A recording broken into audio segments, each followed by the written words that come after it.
Hola, ¿cómo están? Pues yo soy Daniel Abundis, soy actor y director teatral profesional desde hace más de 30 años.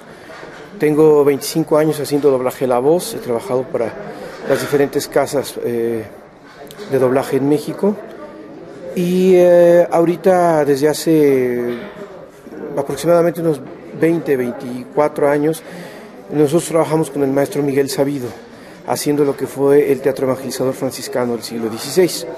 Es un tipo de teatro que se toca poco en las escuelas de teatro. Cuando se ve la historia del teatro en México, en la época virreinal, se toca un poquito lo que es el teatro hablado en lengua náhuatl, pero no se toca a profundis. Y no se toca a profundis porque hay un gran desconocimiento de este tipo de teatro. El licenciado Miguel Sabido, la maestra Graciela Orozco, son las personas que han estado estudiando y que estuvieron investigando sobre todo este tipo de teatro. Es un fenómeno teatral muy importante en México porque es un teatro híbrido. ¿Qué quiere decir un teatro híbrido? Bueno, la antropóloga María Stern, que es norteamericana, comentaba que hay una región en la que se une precisamente el teatro occidental con el teatro mexicano. Y una de las manifestaciones más importantes de este teatro híbrido, todo el mundo lo conoce, porque a todos nos gustan desde que somos niños, las pastorelas mexicanas. Ese es un teatro híbrido. Y curiosamente hay un texto del siglo XVI que se llama La adoración de los Reyes Magos, que desde mi punto de vista es la mamá de las pastorelas, porque habla del viaje de los tres señores reyes que van a la ciudad de Jerusalén para ver el prodigio del niño Dios. Y todos estos diálogos hablados en lengua náhuatl son preciosos, son maravillosos y pertenecen a este tipo de teatro. ¿Cómo iniciamos nosotros este proceso? Concretamente con la maestra Graciela Orozco. Ella es una persona enamorada de la lengua náhuatl, enamorada del teatro mexicano, y nosotros tuvimos como asesores hace 20 y tantos años, casi 30 años, con el maestro Miguel León Portilla, con el antropólogo Eduardo Matos, con varias personalidades que nos estuvieron apoyando en cuanto a la cuestión de la lengua, a la cuestión de la antropología teatral, la antropología social, y sobre todo lo más importante era preguntarnos cómo se montaron este tipo de obras de teatro, porque no hay un códice, no hay algo que realmente nos dé referencia. Sin embargo, hay algunas fuentes como Motolinía, Sagún, Las Casas, el indio Juan de Tecto, con sus murales, también este tipo de personalidades son las que dejaron huella de cómo fueron estas representaciones, que tiene que ver con los matachines, que tienen que ver con los bailes de moros y cristianos, que tiene que ver con todas estas festividades que se hacen en los pueblos, y todo esto se fue recuperando, se ha ido recuperando para poder nosotros tener una fuente fidedigna que nos diga cómo se creaban, cómo se representaban. Motolinía es una de las fuentes más importantes porque él realmente relata cómo eran los escenarios, cómo se hacían estos arcos triunfales por los cuales pasaba la procesión del pueblo, llevando a veces en andas a sus deidades, a veces bailando estas danzas rituales, porque todo esto es un teatro ritual. Entonces, basados en todo esto, fuimos poco a poco dándonos cuenta que era un teatro comunitario, que la gente del pueblo era la que hacía estas representaciones. Si bien los mexicanos antiguos tenían estos calmecacs, tenían estas escuelas de danza, de canto, de oratoria y de actuación, porque hay que recordar que nuestros abuelos indígenas eran actores naturales, les gustaba mucho el mitote. El pueblo mexicano es festivo, le encanta andar en el borlote y haciendo cosas. Pues el pueblo mexicano era muy festivo y había un tonalpohualli, que es un calendario ritual. Imagínense, eran aproximadamente unas 120, 200 festividades anuales a cada una de las deidades. Entonces imagínense todo el tiempo, por eso el Maratón Guadalupe Reyes, todo el mundo lo conoce porque somos mitoteros.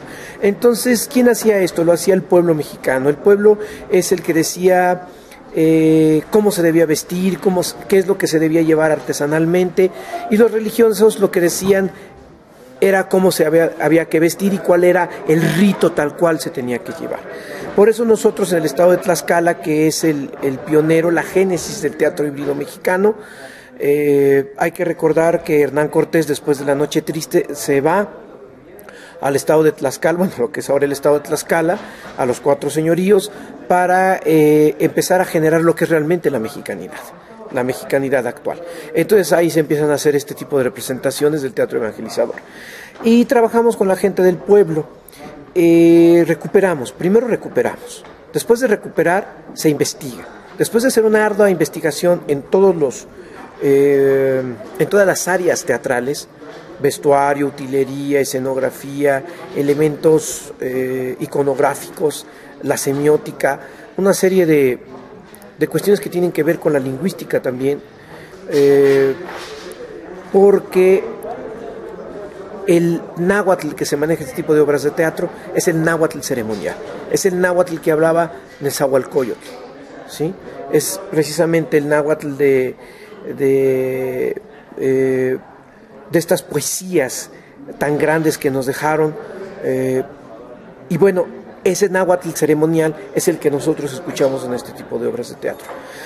Lo segundo que hicimos después de investigar todo esto y de representarlo en varias ocasiones con el licenciado Miguel Sabido y con la dirección magistral de la maestra Graciela Orozco, fue precisamente hablar con la gente del pueblo, ir a la fuente original, al pueblo, a las mayordomías, ir precisamente a estas pequeñas cofradías donde la gente todavía tiene sus danzas, tiene sus cantos, tiene sus huehuenches, tiene todos estos bailes, y esta cuestión de elaborar las máscaras, de elaborar la artesanía, y entonces a ellos nosotros fuimos para pedirles cómo se hacían este tipo de cuestiones, porque de alguna forma pues, nosotros como actores profesionales, como gente investigadora, en un momento dado pensamos que es de una forma, pero el pueblo no tiene mucho que enseñarnos.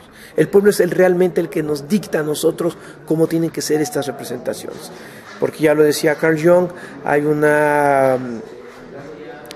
una cuestión en el inconsciente colectivo de la humanidad que es la que nos hace ser mexicanos.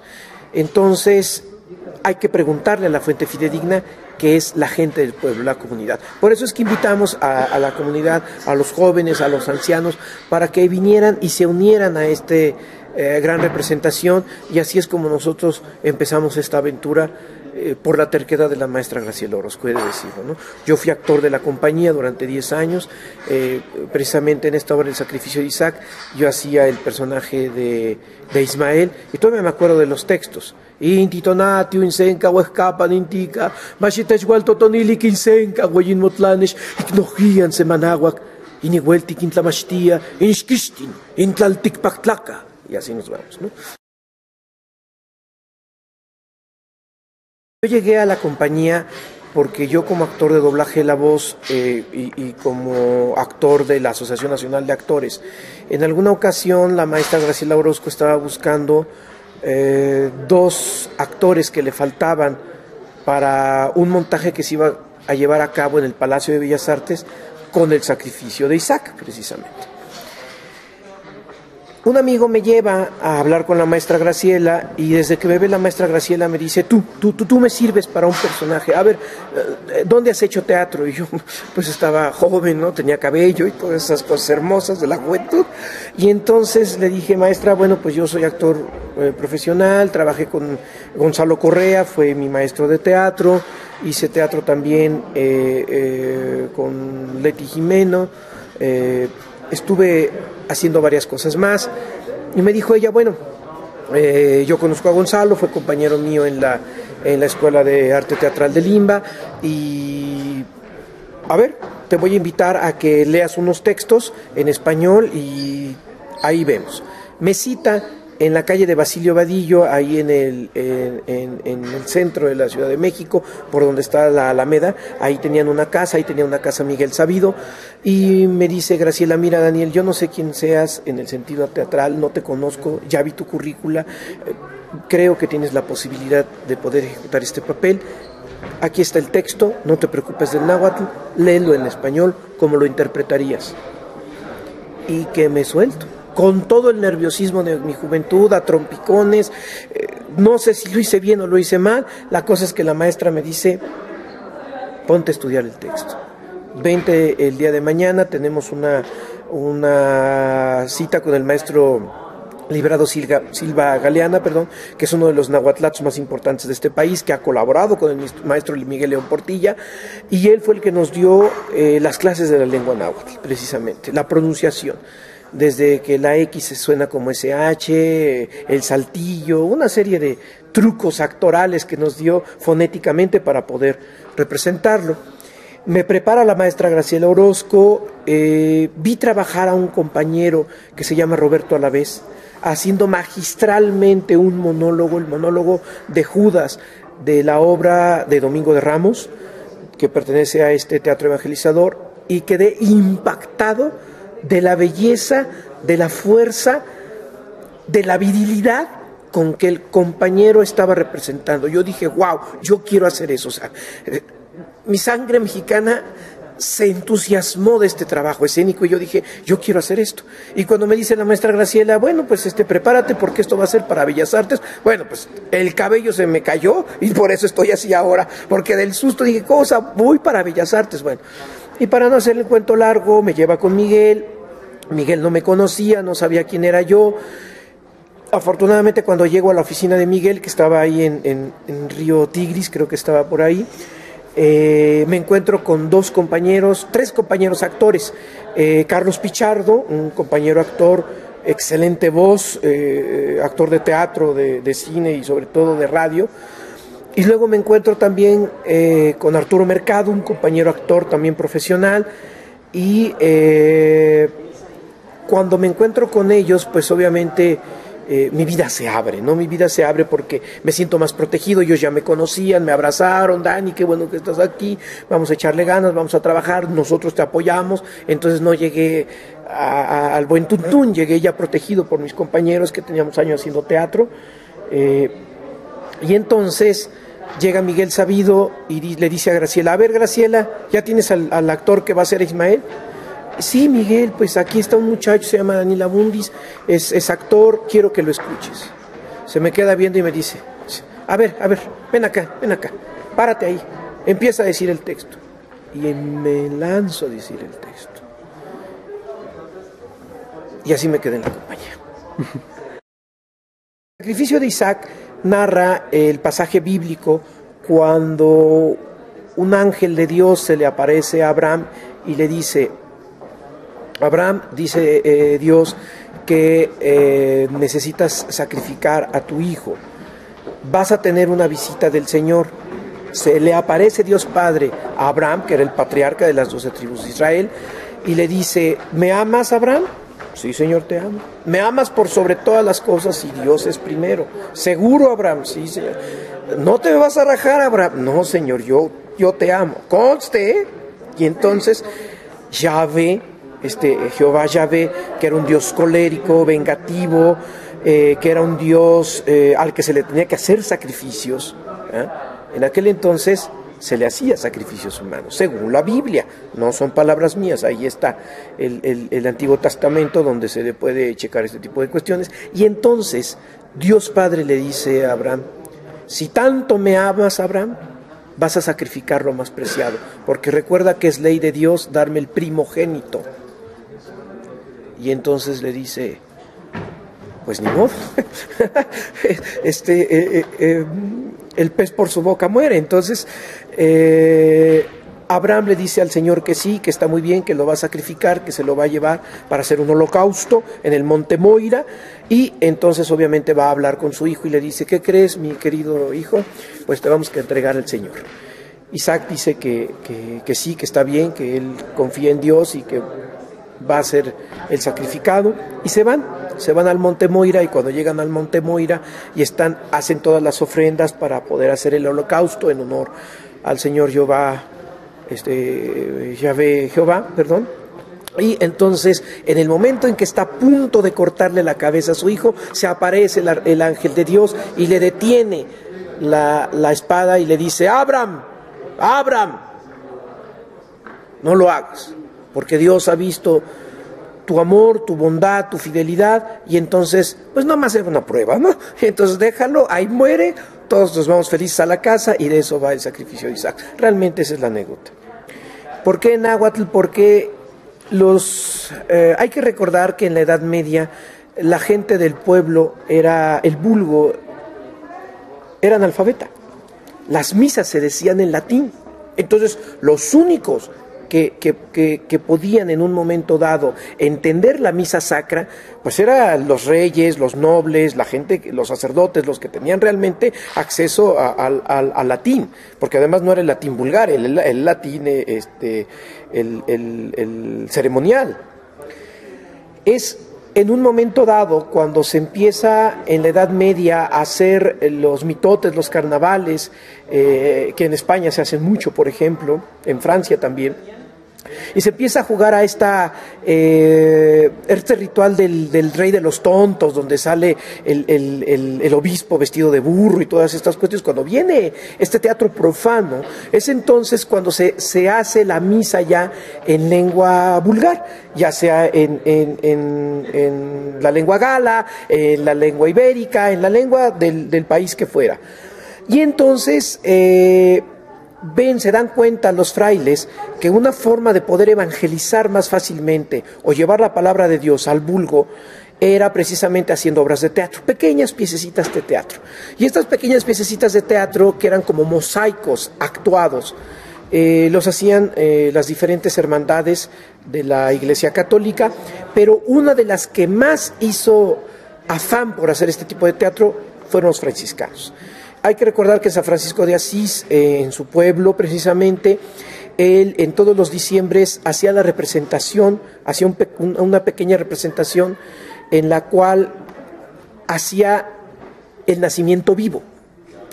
No era un nacimiento donde se hacía la imagen, no, ponía a alguien del pueblo a hacer a la Virgen María, a San José, a los reyes, e inclusive en el pesebre ponía obviamente los animales vivos.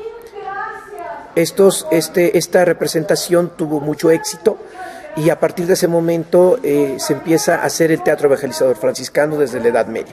Cuando llegan los franciscanos a México, a la ciudad de México, Tenochtitlan, y tienen este intercambio cultural, esotérico, místico, gnóstico, de cosmovisión de lo que es el ritual y la cosmogonía mexicana, se empiezan a dar cuenta que hay muchos paralelismos. Estos paralelismos los toman ellos para empezar a ejecutar este teatro evangelizador. Pero se dan cuenta estos frailes franciscanos que el pueblo mexicano las cosas le entraban más por la vista y por el oído que por el látigo. Entonces dicen de alguna forma muy inteligente: hagamos estas obras en su lengua. Porque además nuestros abuelos mexicanos, cuando los españoles llegaron, se quedaron de a 6 cuando vieron las festividades mexicanas. Duraban todo el año. Duraban 6 meses, duraban 3 meses, algunas duraban una semana, y además era música, teatro, danza, pintura, escultura, artesanías. O sea, cuando ellos llegaron aquí ya había todo un show montado al nivel de Broadway. Entonces ellos dijeron: wow, o sea, esto se parece mucho a algunas cosas que hacemos en España, pero nos rebasan por mucho. Entonces ellos, humanistas de alguna forma, porque San Francisco de Asís era un humanista, empieza a decir: vamos a tomarlos, que hagan sus canciones, que bailen sus danzas, que digan su lengua hermosa, y por ahí les vamos metiendo la cuestión de Jesucristo y del amor de Cristo y todas estas cuestiones. Hay otras cosas que platicar, es muy extenso, pero por lo pronto yo les invitaría a que se acerquen a investigar este tipo de teatro. Nos presentamos con la compañía de Teatro Náhuatl, de Teatro de México. Nos presentamos con 400 actores en escena en la explanada de Santiago Tlatelolco, presentando el día del juicio final. Fue algo realmente apoteósico, o sea, fue un espectáculo, fue todo realmente, yo así les llamo, son óperas mexicanas. Fue una gran ópera, porque no solamente es el coro que canta el Te Deum y todas las letras del siglo XVI, de lo que es la época virreinal, que ya eso es un tesoro nacional. La música tocada con instrumentos virreinales combinados con instrumentos mexicanos. Y al mismo tiempo, obviamente, las danzas que hay, toda la artesanía, se conjuga un show, una ópera que realmente es un viaje místico, porque al final lo más importante es el teatro ritual. O sea, esto es un ritual, no es un divertimento en sí, es un ritual donde la lengua, ¿sí? O sea, donde el verbo es el que toma realmente el papel protagónico y el verbo está en náhuatl. ¿En qué futuro le veo? Pues que las autoridades nos apoyen para poder ir al extranjero. Resulta que los alemanes hablan náhuatl y entonces tú vas a las universidades norteamericanas de Houston, de Chicago, vas a Los Ángeles y quien da la lengua náhuatl no es un mexicano, es un alemán, un italiano, bueno, hasta un croata vino hace poco, una croata, una doctora, a darnos clases sobre lo que es el teatro evangelizador franciscano del siglo XVI. Entonces, es impresionante que nosotros abandonemos, que las autoridades no apoyen esto. Eso, el futuro está en manos del pueblo mexicano y de las autoridades mexicanas. Nosotros estamos haciendo nuestro trabajo.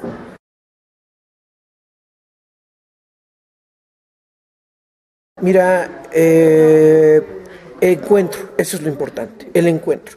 Que todas las formas de hacer teatro en el país se encuentren y podamos convivir y decirle a las autoridades que a pesar de los nulos apoyos que en muchas ocasiones nos dan, nosotros tenemos la oportunidad, gracias a los actores, a los artistas, a los artesanos, al público que viene y que llena las salas de teatro, es por eso que vive el encuentro. Si la IT UNESCO hace esta labor, es más que nada para que nosotros podamos seguir promoviendo el teatro. Si hay bueno, si hay malo, lo importante es que el teatro viva. Y eso es lo que la maestra Isabel Quintanar quiso hacer con este tipo de encuentro, de evento. Y entonces nosotros no nos vamos más que agradecidos de esta enorme oportunidad de que la gente conozca este espectáculo. Pues mira, yo soy Graciela Orozco Muñoz. Mi nombre artístico es Graciela Orozco. Empecé muy jovencita haciendo teatro, sin haber estudiado nada. Me invitaron a participar en la Compañía Nacional de Teatro de Bellas Artes hace muchísimos años, donde el director era Álvaro Custodio y Miguel Maciá. Entonces hice 12 obras de teatro clásico en verso maravilloso y lo que es más rico, más edificante fue que conocí el verso, que es una maravilla verdaderamente. Yo he oído hablar por los españoles, dicho por los españoles, que eran actores de primera todos, con los que yo empecé. Dice uno, es una maravilla. Y que me hayan recibido por mi voz, por mi forma de hablar y porque aprendí el verso inmediatamente, pues fue maravilloso, se los agradezco mucho. Ya los dos están idos, pero donde estén, muchas gracias por la formación que me dieron. En el grupo vi que la gente que había estudiado teatro en Europa tenía mucha sabiduría sobre diferentes corrientes, que yo no sabía nada. Pues dije, no, hay una necesidad enorme de entrar a estudiar teatro en una escuela formal. Y entré a Bellas Artes. Fui como la cuarta generación de Bellas Artes. Ahí descubrí verdaderamente lo que es la maravilla que es el teatro. Empecé a hacer mucho teatro, siempre fui la que llevé los papeles de jovencita en las producciones que me invitaron, gente profesional totalmente, cuando el teatro era teatro y se hacía de martes a domingo. Y cuando la gente asistía a ver el buen teatro. Hoy, por desgracia, todos quieren reírse, nada más con situaciones falsas, creadas a fuerza, a veces hasta insolencias y pues un lenguaje que verdaderamente me da pena porque es el teatro y el teatro lo amo mucho. Entonces, pues se va perdiendo poco a poco ese teatro.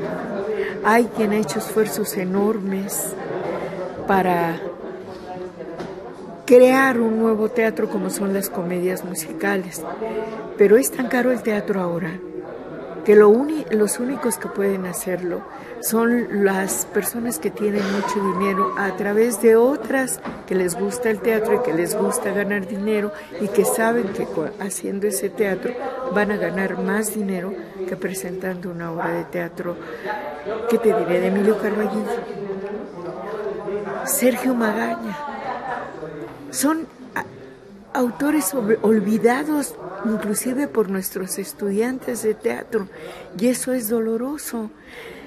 Se tiene la única tragedia escrita, que es Moctezuma II, que yo tuve la oportunidad de hacerla con Ignacio López Tarso en la Pirámide del Sol, y Setecuixpa, su hija, con una playa de compañeros jóvenes, pero todos actores verdaderamente formados y hechos dentro del amor al teatro, reales. ¿Quién pone ahora esa obra? ¿Sí? ¿Quién la conoce de los muchachos? Ahorita me acaban de invitar a decir que por qué no pongo una obra que está traducida por un maestro de náhuatl que no es mexicano, que es Pat Johansen, que es Esperando a Godot. Le digo que sí, que es maravilloso que lo haya hecho el maestro Johansen, ¿sí? Pero primero vamos a conocer nuestro teatro, ¿sí? El auténtico, el del siglo XVI, el que da el inicio a este encuentro de españoles con mexicanos, ¿sí? Ese es el momento del sincretismo en la literatura, en el vestuario. Por eso ves en esta obra, es vestuario europeo y vestuario mexicano conjunto, porque allá cuando se hizo por primera vez estas obras con el licenciado Miguel Sabido, que es un espléndido director, es un estudioso del teatro, es una gente amantísima de lo mexicano, ¿sí?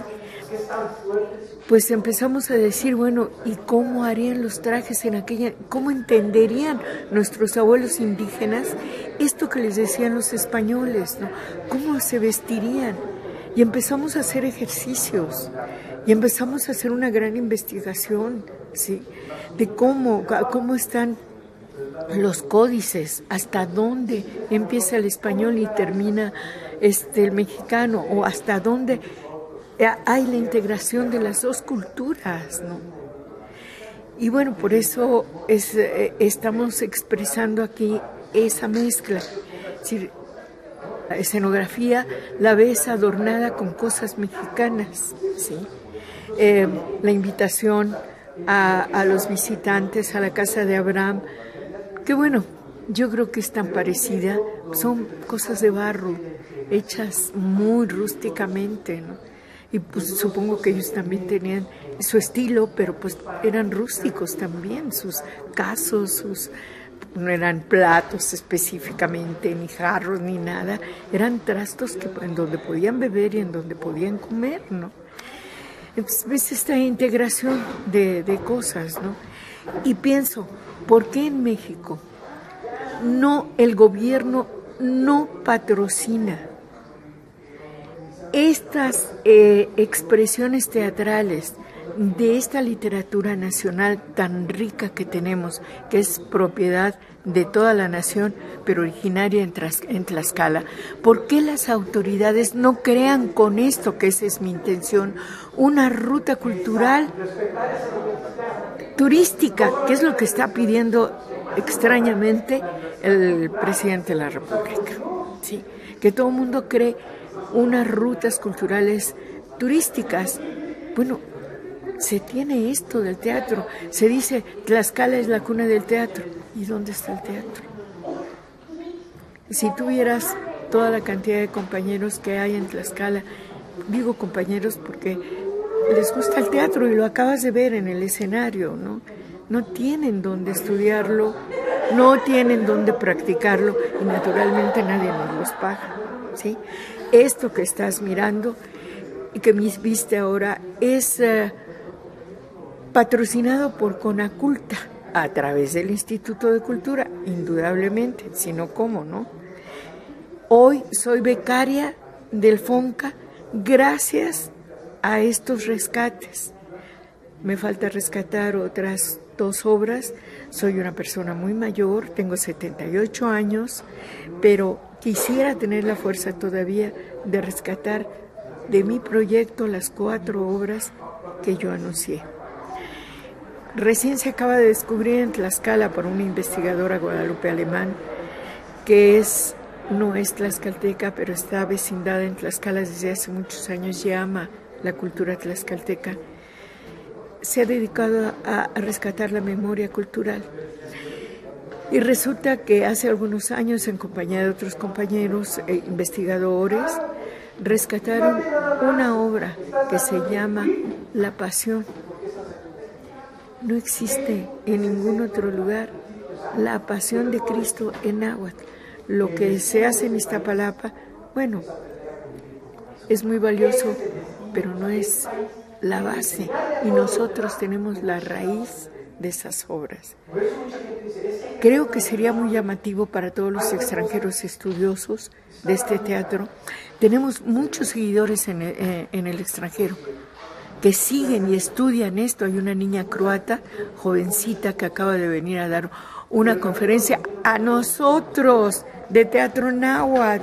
Dices, bueno, ¿y nosotros por qué no vamos a Croacia? ¿Por qué no nos patrocina el gobierno para ir a Croacia a dar conferencias, a enseñar nuestro teatro, a decirles, mire, lo que está diciendo ella es verdad, aquí está y está vivo? Lo que yo no quiero es que se muera y que se pierda definitivamente, porque pueden hacer muchas publicaciones y al que le interesa lo leerá. Y al que le regalen el libro lo guardará en la biblioteca y ahí se quedará para siempre muerto. Pero las experiencias estéticas, esas no se olvidan jamás y forman y hacen a un ser humano muchísimo mejor. Pues que se interesen por el teatro mexicano, que se interesen por todas las manifestaciones mexicanas, pintura, escultura, arquitectura, y que no dejemos morir nuestras raíces, porque un pueblo que no tiene raíces, un pueblo que no tiene una base sobre cuál sustentarse, con valores auténticos, no puede llamarse cultura. Y pues Mayuj Mochigua, que quiere decir así sea, y Tlazocamati Huelmiec, que quiere decir muchísimas gracias.